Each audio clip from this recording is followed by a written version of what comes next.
opa, o'sha 2,5 million so'mga o'sha arzon romlarni olibsiz. Nimaga endi qaytarib olib bizga 7 million so'mga qilgizyapsiz? Razmeri tushmadi, keyin sifatsiz chiqdi. Qaytarib berdim. Men aytgandaqa ustanovgasi yo'q edi, masalan, ochib yopishda. Sizga hozir qilgan ishimiz ma'qulmi? Ma'qul. Hurmatli kuzatuvchilar, chiroyli qilib spalniga 2 xonali uyga qo'yib berdik. Ham yonga, ham tepaga ochiladi bu romimiz. Bitta setkasi bonus bo'ldi. Undan tashqari zalga alyumindan qo'yib berdik. Bu tomoni zal qismi, o'rtada faqat eshik ochiladi, bir qavat oynak, padakonliklari bilan.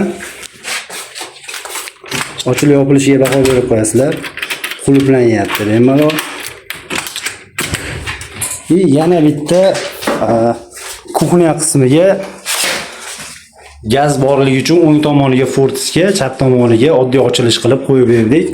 O'sha aytganimdek, zamoglari boshidan oxirigacha ahamiyat berib qo'yasizlar. O'sha stvorkasi osilib ketmasligi uchun plastmassasi, ikkinchi setkasini ham bonusga qo'yib berdik. Yana bitta hammomni eshigi bo'ldi.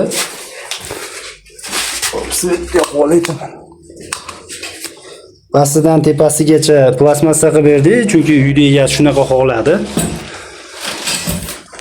Maqsad va harakat doim harakatda, bizni kuzatishda davom eting. Arzon romga qiziqib o'tirmang. Uzoq muddat chidamasligi mumkin. O'zlaringizni ehtiyot qilinglar, sog' bo'linglar.